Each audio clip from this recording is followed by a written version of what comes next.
Bir ел бір кітап республикалық акциясы 2025 жылы жыл таңдауы проза жанры бойынша Тәкен Әлімқұлов, поэзия жанры бойынша ақын Жұмекен Нәжімеденов.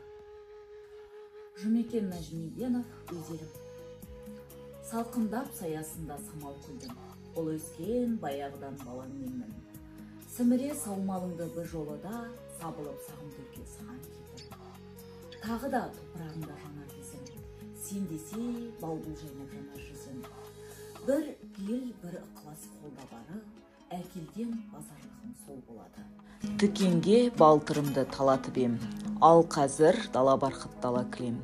Кетіп ем сол даладан шыбық мініп, оралдым бір талаптың қанатымен. Сырым бар тереңімде көрінбеген, жырым бар шебер қолмен өрілмеген. Әйтеуір біреумін көп балаңның, өзіңді елім деген жерім деген.